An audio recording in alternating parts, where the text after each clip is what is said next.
दोस्तों जरा सोचिए, अगर आपको हर साल स्विट्जरलैंड जितने बड़े एरिया के बराबर नई रेलवे लाइन बिछानी पड़े, तो आप ये काम कैसे करेंगे?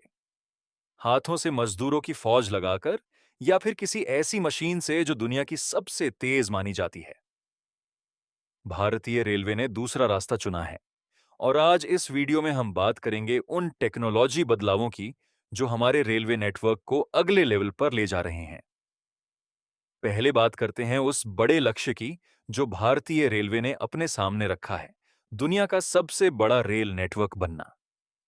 इस सपने को पूरा करने के लिए हर साल हजारों किलोमीटर नई पटरियां बिछाई जा रही हैं और यह रफ्तार इतनी तेज है कि इसकी तुलना पूरे एक यूरोपीय देश के क्षेत्रफल से की जा सकती है। लेकिन इतना बड़ा काम मैन्युअल तरीकों से संभव नहीं, इसलिए यहीं पर एंट्री होती है एक खास मशीन की। टाटा कंपनी ने एक ऐसी ट्रैक लेइंग मशीन डिजाइन की है जिसे दुनिया की सबसे तेज मशीन का दर्जा मिला हुआ है। एक ही ऑन ऑपरेशन में यह मशीन करीब 1.25 किलोमीटर तक की पटरी बिछा सकती है। सोचिए, जो काम पहले हफ्तों में होता था, अब वो घंटों में सिमट गया है। फिलहाल इस मशीन का सबसे बड़ा इस्तेमाल डेडिकेटेड फ्रेट कॉरिडोर प्रोजेक्ट में हो रहा है, जहां मालगाड़ियों के लिए अलग और तेज रास्ता तैयार किया जा रहा है।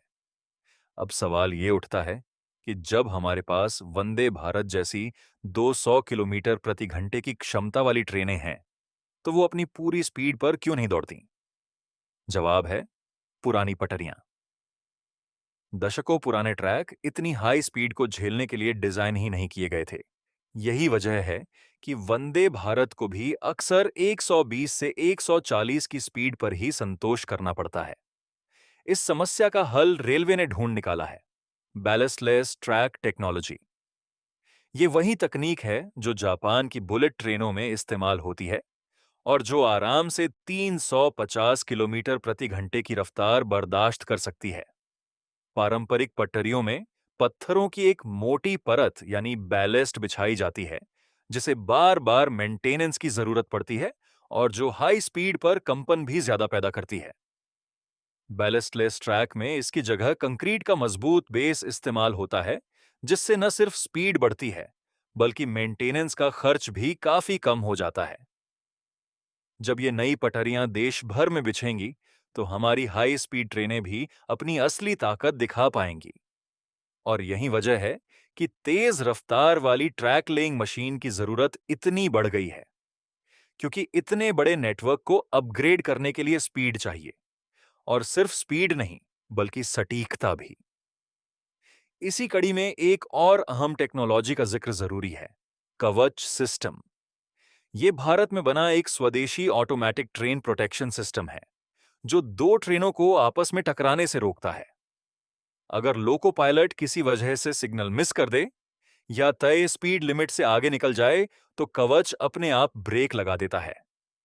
जैसे जैसे ट्रैक्स की स्पीड कैपेसिटी बढ़ रही है, वैसे वैसे कवच जैसी सुरक्षा तकनीक भी उतनी ही जरूरी होती जा रही है, क्योंकि तेज रफ्तार के साथ सुरक्षा का स्तर भी उतना ही ऊंचा होना चाहिए। पर रेलवे का काम सिर्फ पटरी बिछाने तक सीमित नहीं है। ट्रेन जब तेज रफ्तार से गुजरती है, तो साथ में आता है भारी शोर, जो आसपास रहने वालों के लिए परेशानी बन जाता है। इसी को कम करने के लिए अब रेलवे नॉइज बैरियर लगा रही है। Mumbai Ahmedabad bullet train corridor पर तो ये पहले से मौजूद हैं, लेकिन अब रेलवे ने तय किया है कि घनी आबादी वाले इलाकों में सामान्य ट्रैक्स के किनारे भी ये साउंड बैरियर लगाए जाएंगे, ताकि नई तकनीक का बोझ आसपास के लोगों पर न पड़े। शोर के अलावा एक और गंभीर मुद्दा है, जानवरों का पटरियों पर आ जाना। मुंबई अहमदाबाद रूट पर, जहां वंदे भारत दौड़ती है, वहां अक्सर मवेशी ट्रैक के बीच आ जाते हैं, जिससे बड़े हादसे होने का खतरा बना रहता है।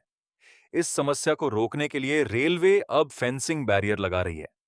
शुरुआत स्टील की फेंसिंग से हुई है, लेकिन आगे चलकर बांस से बनी फेंसिंग का इस्तेमाल किया जाएगा, ठीक वैसे ही जैसे नेशनल हाईवे अथॉरिटी ने अपने प्रोजेक्ट्स में अपनाया है।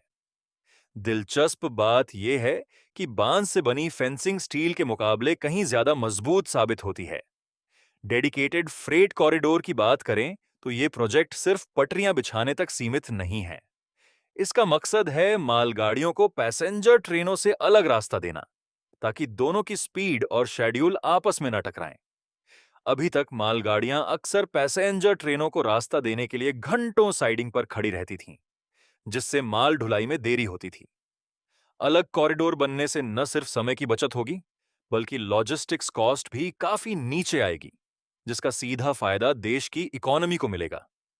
तो दोस्तों, अगर आप इन सारी बातों को जोड़कर देखें, super fast track laying machine, जापानी तर्ज की बैलिस्टलेस पटरियां, शोर रोकने वाले बैरियर और मवेशियों से बचाव के लिए मजबूत फेंसिंग, तो साफ नजर आता है कि भारतीय रेलवे सिर्फ रफ्तार पर नहीं, बल्कि सुरक्षा, पर्यावरण और आसपास के समुदाय पर भी बराबर ध्यान दे रही है। यही छोटी छोटी बातें हैं जो किसी भी बड़े नेटवर्क को सच में वर्ल्ड क्लास बनाती हैं। आपको इनमें से कौन सी टेक्नोलॉजी सबसे दिलचस्प लगी? कमेंट में जरूर बताइए। अगर वीडियो पसंद आई हो तो लाइक करना मत भूलिए, और अगर आप ऐसी और टेक अपडेट्स देखना चाहते हैं तो चैनल को सब्सक्राइब कर लीजिए। मिलते हैं अगली वीडियो में। तब तक के लिए जय हिंद।